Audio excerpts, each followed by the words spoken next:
위대한 경제학 고전 30권을 한 권으로 읽는 책. 인류에 가장 큰 영향을 끼친 경제학 고전. 북사. 카를 마르크스 자본론 1867.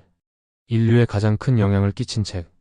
19세기 산업혁명은 빠른 속도로 사회를 변화시키고 있었다. 간의 수공업으로 물건을 자급자족하던 시대는 가고 공장에서 싼 값으로 물건을 대량으로 찍어낼 수 있는 시대가 열린 것이다. 철도와 증기기관, 제니방적기 같은 자동화 기계들은 산업화의 핵심 요소들이었다. 생산량이 급격히 늘어나고 소비가 그에 맞춰 늘자 자본주의는 꽃을 피웠다. 18세기 중엽부터 영국과 프랑스를 중심으로 발달한 자본주의가 산업혁명을 맞아 확립된 것이다. 자본주의의 발달은 단순히 기술 발전에 따른 생산량 증대와 경제 확장에 의한 것만은 아니었다. 정치적 요인도 중요한 역할을 했다.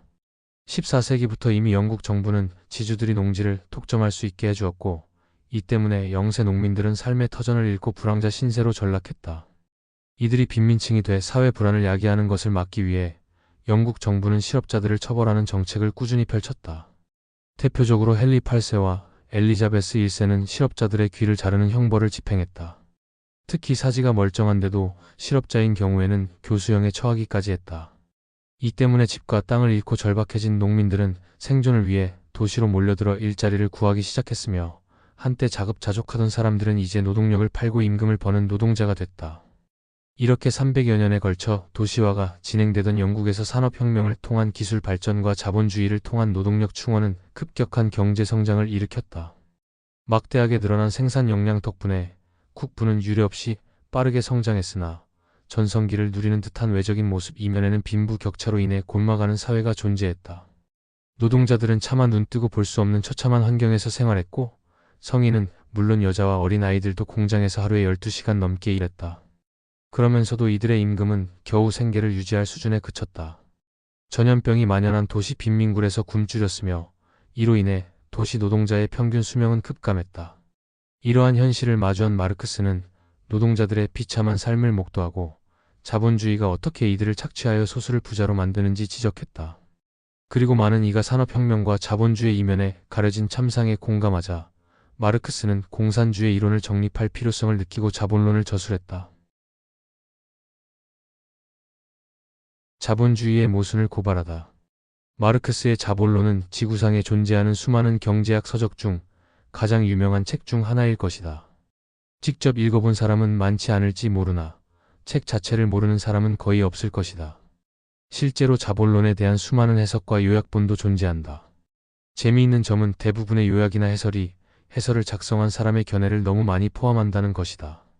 특히 전달자의 주관, 믿음, 신념을 드러내기 위해 일부만 발췌한 요약이 많다. 그래서 특별히 여기서는 저자의 의견이나 견해보다 원서의 내용을 있는 그대로 독자들에게 전달하려 한다. 자본론은 3권으로 쓰였는데 1권인 자본의 생산 과정은 1867년에 마르크스가 직접 출판했다. 그리고 이 책의 서문에서 마르크스는 자본론의 전체 구성을 다음과 같이 밝힌다. 이 책의 2권은 자본의 유통 과정과 자본의 총과정의 각종 형태들을 취급하게 될 것이며, 마지막 3권은 경제학설사를 취급하게 될 것이다. 자본론의 2권과 3권은 마르크스가 초고를 쓰고 그가 죽은 후 프리드리히 엥겔스에 의해 출판됐다. 서문에서 언급한 2부는 1885년 자본론 2권으로, 3부는 1894년 자본론 3권으로 출간된다. 4부인 경제학설사는 마르크스가 기획했지만 집필하지는 않았다. 그러나 마르크스가 남긴 여러 초고를 취합하여 잉여가치 학설사라는 제목으로 1900년대 초 카를 카우츠키의 편집으로 출간됐다. 마르크스는 자본론을 통해 자본주의적 생산 방식의 문제점에 대해 고민하면서 자본주의적 생산 방식을 대체할 수 있는 새로운 생산 방식에 대해 연구했다. 생산 방식에 중점을 두었기 때문에 자본론의 시작점은 생산의 결과물인 상품에 대한 고찰이었다. 상품에서 시작한 그의 논의는 자본의 순환 과정을 통해 자본주의를 기반으로 한 경제체제 운영 방식에 대한 분석으로 이어진다. 이러한 분석을 통해 자본주의는 그 자체의 내적 모순을 지니고 있으며 그로 인해 붕괴될 수밖에 없다고 주장한다. 마르크스는 상품을 다음과 같이 정의한다. 상품이란 일반적으로 통용되는 의미를 넘어서 인간의 욕구 충족에 도움되는 모든 것을 포괄하는 넓은 개념이다. 상품의 가치는 그 물건이 실제로 쓰이는 사용 가치와 그 물건을 거래하는 교환 가치로 이루어지는데, 이러한 가치는 노동에 의해 만들어진다.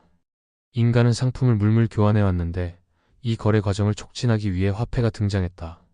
화폐에는 내재적 가치가 없지만 사람들은 상품 가치의 원천을 상품을 만드는데 투입된 노동과 그 쓸모가 아닌 시장 가격에서 나온다고 착각하기 시작했다. 마르크스는 이를 상품의 우상화라고 지칭했다. 이렇게 돈이 숭배되자 돈의 축적이 그 자체로 목적이 되면서 돈을 모으는 것 자체가 궁극의 목표가 되는 현상이 나타나게 되었다. 상품의 가치는 가치의 척도인 화폐를 통해 자본으로 전환되는데 자본을 축적하려다 보면 상품을 화폐로 그리고 다시 화폐를 상품으로 거래해서 소비하는 것이 아닌 화폐를 상품으로 바꾸었다가 다시 화폐로 바꾸는 거래가 일어난다. 즉 상품에서 상품이 아닌 돈에서 더 많은 돈으로 이어지는 거래가 성립한다. 이 과정에서 산출되는 자본이 투입한 자본보다 많기 위해서는 중간에서 어떤 가치가 창출돼야 하는데 이 가치 창출을 가능하게 해주는 것은 상품밖에 없고 상품은 노동력으로 만들어진다. 즉 자본가들이 돈으로 노동력을 사서 이를 통해 다시 돈을 버는 것이다. 그런데 돈으로 더 많은 돈을 번다면 추가로 벌어들인 돈의 가치는 어디서 창출되는 것일까? 투입된 돈보다 벌어들이는 돈이 더 크기 위해서는 잉여 가치가 발생해야 하는데 마르크스가 보기에 자본가들이 잉여 가치를 만드는 방법은 노동자에게 최대한의 일을 시키고 최소의 임금만을 지불하는 것이었다. 즉 노동력을 헐값에 착취하는 것이다. 이런 착취는 노동자의 노동력을 희생하여 절대적 잉여 가치를 창출한다. 마르크스는 자본가가 자랑하는 높은 마진이야말로 노동자 착취 강도의 지표라고 보았다. 자본가는 자본주의 시스템에서 생산수단과 노동의 결과물을 온전히 독차지한다. 그들이 자본을 투자해서 산출된 결과물이기 때문이다.